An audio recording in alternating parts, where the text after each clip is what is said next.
എല്ലാ വിദ്യാർത്ഥികൾക്കും പുതിയൊരു വീഡിയോയിലേക്ക് സ്വാഗതം. ഈ വർഷത്തെ +2 higher secondary public examination result ഉടൻ വന്നേക്കും. അപ്പോൾ വിദ്യാർത്ഥികളുടെ +2വിൻ്റെ വിവിധ വിഭാഗങ്ങളായിട്ട് പരീക്ഷ ചെയ്ത്, അതായത് റെഗുലർ വിഭാഗം, അതുപോലെ കമ്പാർട്ട്മെൻറ്റ് വിഭാഗം, സ്കോൾ കേരള, അതുപോലെ തന്നെ HSC VHSC വിഭാഗങ്ങളുടെ പരീക്ഷാ ഫലങ്ങൾ ഈ ആഴ്ച തന്നെ പ്രസിദ്ധീകരിക്കും. അതായത് ഏകദേശം നിങ്ങൾക്ക് SSLC റിസൾട്ടിനോടനുബന്ധിച്ച് തന്നെ വിദ്യാർത്ഥികളുടെ +2 റിസൾട്ടും പ്രസിദ്ധീകരിച്ചേക്കും. അപ്പോൾ വിദ്യാർത്ഥികൾക്ക് റിസൾട്ട് നിങ്ങൾക്ക് DHSCയുടെ പുതിയ വെബ്സൈറ്റ് ആയിട്ടുള്ള, അതായത് results.hsc.kerala.gov.in എന്നുള്ള വെബ്സൈറ്റ് വഴി തന്നെയായിരിക്കും പ്രസിദ്ധീകരിക്കുക. കാരണം ഇത്തവണ ഈ ഒരു ഫസ്റ്റ് ഇയറിൻ്റെ, അതായത് ഇംപ്രൂവ്മെൻറ്റ് സപ്ലിമെൻ്ററി കമ്പാർട്ട്മെൻറ്റ് വിഭാഗം പരീക്ഷാ ഫലങ്ങൾ പുതിയ വെബ്സൈറ്റിലാണ്, അതായത് റിസൾട്ട് ഈ ഒരു DHSCയുടെ റിസൾട്ട് പോർട്ടലിലാണ് പുതുതായിട്ട് പ്രസിദ്ധീകരിച്ചിട്ടുണ്ടായിരുന്നത്. അതുകൊണ്ട് തന്നെ ഈ ഒരു വെബ്സൈറ്റ് വഴി തന്നെയായിരിക്കും വിദ്യാർത്ഥികളുടെ +2വിൻ്റെ പരീക്ഷാഫലവും പ്രസിദ്ധീകരിക്കുക. അപ്പോൾ അതുകൊണ്ട് തന്നെ അതായത് higher secondary, vocational higher secondary റിസൾട്ടുകൾ നിങ്ങൾക്ക് ഈ ഒരു വെബ്സൈറ്റ് വഴിയും, അതുപോലെ തന്നെ കേരള results.nic.in എന്നുള്ള വെബ്സൈറ്റ് വഴിയും, അതുപോലെ തന്നെ results.kite.kerala.gov.in, അതുപോലെ സഫലം 2025 മൊബൈൽ ആപ്ലിക്കേഷൻ, അതുപോലെ iExam മൊബൈൽ ആപ്ലിക്കേഷൻ എന്നിങ്ങനെയുള്ള ആപ്ലിക്കേഷനുകൾ വഴിയും നിങ്ങൾക്ക് റിസൾട്ട് അറിയാം. അതായത് കേരള results.nic.in എന്നുള്ള വെബ്സൈറ്റിലും ഇത്തവണ റിസൾട്ട് വരും. കാരണം ഈ ഒരു +2വിൻ്റെ റിസൾട്ട് സാധാരണ വിവിധ വെബ്സൈറ്റുകളിലായിട്ട് പ്രസിദ്ധീകരിക്കാറുണ്ട്. കാരണം +1 ഇംപ്രൂവ്മെൻറ്റ് പരീക്ഷ എഴുതിയ വിദ്യാർത്ഥികളെക്കാൾ കൂടുതൽ വിദ്യാർത്ഥികൾ +2വിൻ്റെ റിസൾട്ടിനായിട്ട് വെയിറ്റ് ചെയ്യുന്നത് കൊണ്ട് തന്നെ അതുകൊണ്ടാണ് ഈ ഒരു, അതുപോലെ തന്നെ ഇതൊരു പബ്ലിക് എക്സാമിനേഷൻ റിസൾട്ട് ആയതുകൊണ്ടാണ് ഈ ഒരു നിരവധി വെബ്സൈറ്റുകളിലായിട്ട് റിസൾട്ട് വരുന്നത്. അപ്പോൾ അതുകൊണ്ട് തന്നെ ഈ ഒരു വെബ്സൈറ്റുകൾ മാത്രമല്ല മറ്റു വെബ്സൈറ്റുകൾ വഴിയും നിങ്ങൾക്ക് നിങ്ങളുടെ റിസൾട്ട് അറിയാനായിട്ട് സാധിക്കുന്നതായിരിക്കും. അതുപോലെ തന്നെ വിദ്യാർത്ഥികൾ ശ്രദ്ധിക്കേണ്ട പ്രധാനപ്പെട്ട കാര്യം, +2വിൻ്റെ റിസൾട്ട് വന്ന ഉടനെ തന്നെ +2വിൻ്റെ സേവ് ഇംപ്രൂവ്മെൻറ്റ് പരീക്ഷയ്ക്കുള്ള അപേക്ഷ ആരംഭിക്കും.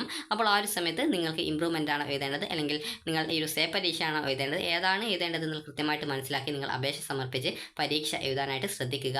അപ്പോൾ വിദ്യാർത്ഥികളുടെ +2വിൻ്റെ റിസൾട്ട് എങ്ങനെ പരിശോധിക്കാം എന്നുള്ള കാര്യം നമുക്ക് നോക്കാം.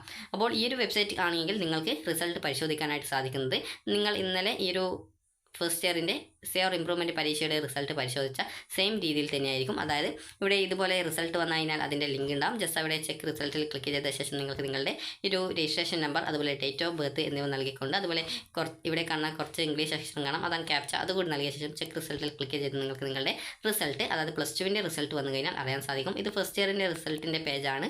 അപ്പോൾ അത് ഫസ്റ്റ് ഇയറിൻ്റെ സേവ് ഇംപ്രൂവ്മെൻറ്റ് പരീക്ഷയുടെ റിസൾട്ടിൻ്റെ പേജാണ്. അപ്പോൾ ഈ ഒരു പേജിൽ നിങ്ങൾക്ക് ഇങ്ങനെ മാത്രമാണ് റിസൾട്ട് ചെക്ക് ചെയ്യാനായിട്ട് സാധിക്കുക. അതുപോലെ തന്നെ നിരവധി വെബ്സൈറ്റുകളിൽ നിങ്ങളുടെ +2വിൻ്റെ റിസൾട്ട് പ്രസിദ്ധീകരിക്കും എന്ന് നിങ്ങളോട് പറഞ്ഞു. ഇനി നമുക്ക് കേരള results.nic.in എന്നുള്ള വെബ്സൈറ്റ് വഴി നിങ്ങളുടെ റിസൾട്ട് എങ്ങനെയാണ് പരിശോധിക്കുന്നത് എന്നുള്ള കാര്യം കൂടി നമുക്ക് നോക്കാം. അപ്പോൾ കേരള results.nic.in എന്നുള്ള വെബ്സൈറ്റ് വഴി നിങ്ങൾക്ക് ഇതുപോലെയാണ് റിസൾട്ട് വരിക. റിസൾട്ട് വന്നു കഴിഞ്ഞാൽ DHSC റിസൾട്ട്സ് 2025, അതുപോലെ DHSC അല്ല VHSC റിസൾട്ട്സ് 2025, അതുപോലെ തന്നെ DHSC NSQF റിസൾട്ട്സ് 2025 എന്നൊക്കെ പറഞ്ഞുകൊണ്ട് ലിങ്ക് കാണാൻ പറ്റും. ജസ്റ്റ് നിങ്ങൾ ഏത് റിസൾട്ടാണ് നിങ്ങൾക്ക് അറിയേണ്ടത് ആ ഒരു ലിങ്കിൽ നിങ്ങൾ ജസ്റ്റ് ഒന്ന് ക്ലിക്ക് ചെയ്യുക. ക്ലിക്ക് ചെയ്ത് കഴിഞ്ഞാൽ നിങ്ങൾക്ക് ഇതുപോലെയാണ് കാണാൻ പറ്റുക.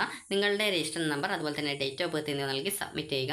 സബ്മിറ്റ് ചെയ്ത് കഴിഞ്ഞാൽ നിങ്ങൾക്ക് നിങ്ങളുടെ ഇൻഡിവിജ്വൽ റിസൾട്ട് അറിയാൻ സാധിക്കും. അതുപോലെ തന്നെ പുതിയ വെബ്സൈറ്റിൽ നിങ്ങൾക്ക് സ്കൂൾ വൈസ് റിസൾട്ട് അറിയാനുള്ള ഓപ്ഷൻ കൊടുത്തിട്ടുണ്ടായിരുന്നില്ല. ഈ ഒരു, അതായത് കേരള റിസൾട്ട്സിൻ്റെ ഈ ഒരു വെബ്സൈറ്റിൽ ആണെങ്കിൽ നിങ്ങൾക്ക് റിസൾട്ട്, അതായത് സ്കൂൾ വൈസ് റിസൾട്ട് അറിയാനുള്ള ഓപ്ഷൻ കൂടി ഉണ്ടാവും. അപ്പോൾ ഇതുപോലെ സൈഡിൽ സിമ്പിൾ കാണാൻ പറ്റും. ജസ്റ്റ് അതിൽ ക്ലിക്ക് ചെയ്യുക, നിങ്ങളുടെ സ്കൂൾ കോഡ് നൽകുക, സബ്മിറ്റ് ചെയ്യുക. സ്കൂൾ വൈസ് റിസൾട്ട് നിങ്ങൾക്ക് അറിയാനായിട്ട് സാധിക്കുന്നതാണ്. അപ്പോൾ പുതുതായിട്ട് പുതുതായിട്ട് ഡെവലപ്പ് ചെയ്ത വെബ്സൈറ്റിൽ സ്കൂൾ വൈസ് റിസൾട്ട് അറിയാനുള്ള ഓപ്ഷൻ കൊടുത്തിട്ടില്ല. അപ്പോൾ അതുകൊണ്ട് തന്നെ വിദ്യാർത്ഥികൾക്ക് ഈ ഒരു നിലവിൽ ഈ ഒരു കേരള results.nic.in എന്നുള്ള വെബ്സൈറ്റ് വഴി റിസൾട്ട് പരിശോധിക്കുന്ന സമയത്ത് നിങ്ങൾക്ക് സ്കൂൾ വൈസ് റിസൾട്ട് അറിയാനുള്ള ഓപ്ഷൻ കൂടി ഉണ്ടായിരിക്കുമെന്നാണ് പ്രതീക്ഷിക്കുന്നത്. അപ്പോൾ ചില സമയത്ത് ആ ഒരു ഓപ്ഷൻ ഒഴിവാക്കാനുള്ള സാധ്യതയുമുണ്ട്. അപ്പോൾ ഓരോ വർഷത്തെയും ഈ ഒരു DHSCയുടെ തീരുമാനം അനുസരിച്ച്, അതുപോലെ VHSCയുടെ തീരുമാനം അനുസരിച്ചുകൊണ്ടാണ് ഈ ഒരു സ്കൂൾ വൈസ് റിസൾട്ട് പരിശോധിക്കാനുള്ള ഓപ്ഷൻ ലഭിക്കുന്നത്.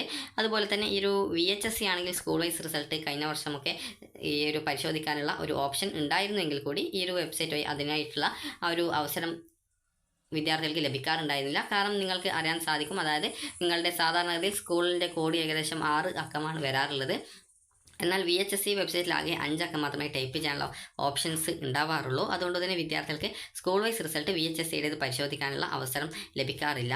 അപ്പോൾ ഇത്തവണ സ്കൂൾ വൈസ് റിസൾട്ട് പരിശോധിക്കാൻ പറ്റുമോ ഇല്ലയോ എന്നുള്ള കാര്യം ആ ഒരു റിസൾട്ട് വരുന്ന സമയത്ത് മാത്രമാണ് പറയാനായിട്ട് പറ്റത്തുള്ളൂ. അതുപോലെ തന്നെ നിങ്ങൾക്ക് മറ്റൊരു വെബ്സൈറ്റാണ് കൈറ്റിൻ്റെ വെബ്സൈറ്റ് എന്ന് പറയുന്നത്. അപ്പോൾ കൈറ്റിൻ്റെ വെബ്സൈറ്റിലും സാധാരണ +2വിൻ്റെ higher secondary, vocational higher secondary result പ്രസിദ്ധീകരിക്കാറുണ്ട്. അപ്പോൾ നിങ്ങൾക്ക് ഇതുപോലെയാണ് റിസൾട്ട് വന്നു കഴിഞ്ഞാൽ ഉണ്ടാവുക. റിസൾട്ട് വരുന്ന സമയത്ത് ഇതുപോലെ ഈ ഒരു HSC ആണോ അല്ലെങ്കിൽ VHSC ആണോ എന്നുള്ള ആ ഒരു ലിങ്ക് ഉണ്ടാവും. അപ്പോൾ നിങ്ങൾ ജസ്റ്റ് അതിൻ്റെ ആ ഒരു ലിങ്കിൽ ക്ലിക്ക് ചെയ്യുന്ന സമയത്ത് നിങ്ങൾക്ക് ഇതുപോലെ കാണാൻ പറ്റുന്നതാണ്. അതായത് നിങ്ങളുടെ രജിസ്റ്റർ നമ്പർ, അതുപോലെ ഡേറ്റ് ഓഫ് ബർത്ത് എന്നിവ നൽകി സബ്മിറ്റ് ചെയ്യാനുള്ള ഓപ്ഷൻ കാണാൻ പറ്റും. അപ്പോൾ ജസ്റ്റ് നിങ്ങൾക്ക് അതിൽ നിങ്ങളുടെ ആ ഒരു ഡീറ്റെയിൽസ് നൽകി നിങ്ങൾക്ക് സബ്മിറ്റ് ചെയ്ത് കഴിഞ്ഞാൽ നിങ്ങൾക്ക് നിങ്ങളുടെ ഈ ഒരു HSCയുടെ റിസൾട്ട് അറിയാൻ പറ്റുന്നതാണ്. അതുപോലെ തന്നെ വിദ്യാർത്ഥി വിദ്യാർത്ഥികൾ ശ്രദ്ധിക്കേണ്ട പ്രധാനപ്പെട്ട കാര്യം എന്ന് പറയുന്നത് വിദ്യാർത്ഥികളുടെ ഈ ഒരു റിസൾട്ട് വന്ന ശേഷം പിന്നീട് നിങ്ങൾക്ക് റീവാലേഷൻ, സ്ക്രൂട്ടിനി, ഫോട്ടോ കോപ്പി എന്നിവ ഇങ്ങനെയുള്ള അപേക്ഷ സമർപ്പിക്കാൻ പറ്റും. ഈ ഒരു റീവാലേഷൻ എന്താണ് എന്നുള്ളത് നിങ്ങൾക്ക് അറിയാം. നിങ്ങളുടെ ആൻസർ ഷീറ്റ് വീണ്ടും പരിശോധിക്കുന്നതാണ്. ഇങ്ങനെ പരിശോധിച്ച ശേഷം റീവാലേഷന്, അതായത് പബ്ലിക് എക്സാമിനേഷനിൽ കിട്ടിയതിനേക്കാൾ ഈ ഒരു 60 മാർക്ക് സബ്ജക്റ്റിൽ 6 മാർക്കും 80 മാർക്ക് സബ്ജക്റ്റിൽ 8 മാർക്കും കൂടുതൽ കിട്ടുന്ന സാഹചര്യത്തിൽ, അതോ അതിൽ കൂടുതൽ മാർക്ക് കിട്ടുന്ന സാഹചര്യത്തിൽ നിങ്ങൾക്ക് റീഫണ്ടായിട്ട് നിങ്ങൾ അടച്ച ഫീസ് കിട്ടും. അതായത് റീവാലേഷന് മുമ്പുള്ളതിനേക്കാൾ ഈ ഒരു 10% മാർക്ക് നിങ്ങൾക്ക് കൂടുകയാണെങ്കിൽ, അത് ആകെ മാർക്കിൻ്റെ 10% കൂടുകയാണെങ്കിലാണ് നിങ്ങൾക്ക് ഈ ഒരു റീഫണ്ട് കിട്ടുന്നത്. അതുപോലെ സ്ക്രൂട്ടിനി എന്ന് പറയുമ്പോൾ നിങ്ങളുടെ ആൻസർ ഷീറ്റിൻ്റെ ആ ഒരു എവിടെയെങ്കിലും മാർക്ക് ഇടാൻ വിട്ടുപോയിട്ടുണ്ടോ, മാർക്ക് ഇട്ടത് കൂട്ടിയത് തെറ്റിപ്പോയിട്ടുണ്ടോ, ഇങ്ങനെയുള്ള കാര്യങ്ങളാണ് പരിശോധിക്കുക. ഫോട്ടോ കോപ്പി എന്ന് പറയുമ്പോൾ നിങ്ങളുടെ ആൻസർ ഷീറ്റിൻ്റെ ഒരു ഫോട്ടോ സ്റ്റാറ്റ് നിങ്ങൾക്ക് സ്കൂൾ വഴിയോ തപാൽ മുഖേനയായിട്ട് നിങ്ങൾക്ക് അയച്ചു തരും. അതാണ് ഫോട്ടോ കോപ്പി എന്ന് പറയുന്നത്. റീവാലേഷന് 500 രൂപയും ഫോട്ടോ കോപ്പിക്ക് 300 രൂപയും സ്ക്രൂട്ടിനിക്ക് 100 രൂപയുമാണ് ഫീസ് വരിക. അപ്പോൾ +2വിൻ്റെ റിസൾട്ട് വന്ന ശേഷം നിങ്ങൾക്ക് ഈ ഒരു അപേക്ഷകൾ നിങ്ങൾക്ക് ഉടൻ നൽകാൻ സാധിക്കും. അതുപോലെ തന്നെ പിന്നീട് 2 ദിവസത്തിനുള്ളിൽ തന്നെ +2വിൻ്റെ സേ പരീക്ഷയ്ക്കുള്ള അപേക്ഷയും സമർപ്പിക്കാൻ സാധിക്കുന്നതാണ്. അപ്പോൾ വിദ്യാർത്ഥികളുടെ +2വിൻ്റെ higher secondary, vocational higher secondary പരീക്ഷാ ഫലങ്ങൾ ഈ ആഴ്ച തന്നെ നിങ്ങൾക്ക് പ്രതീക്ഷിക്കാവുന്നതാണ്. അതായത് ഏകദേശം ഒരു 2 ദിവസത്തിനുള്ളിൽ, അല്ലെങ്കിൽ SSLC റിസൾട്ടിൻ്റെ കൂടെ നിങ്ങൾക്ക് പ്രതീക്ഷിക്കാവുന്നതാണ്. കാരണം വാല്യുവേഷനും കാര്യങ്ങളൊക്കെ കംപ്ലീറ്റ് ആയിട്ടുണ്ട്. അതുകൊണ്ട് തന്നെ റിസൾട്ട് പ്രസിദ്ധീകരിക്കുക എന്നുള്ള ഒരു കാര്യം കൂടി മാത്രമേ ഇനിയുള്ളൂ. അപ്പോൾ വിദ്യാർത്ഥികൾക്ക് ഈ ഒരു വീഡിയോ ഉപകാരപ്രദമായിട്ടുണ്ടെങ്കിൽ ലൈക്ക് ചെയ്യുക, ഷെയർ ചെയ്യുക. Thank you for watching.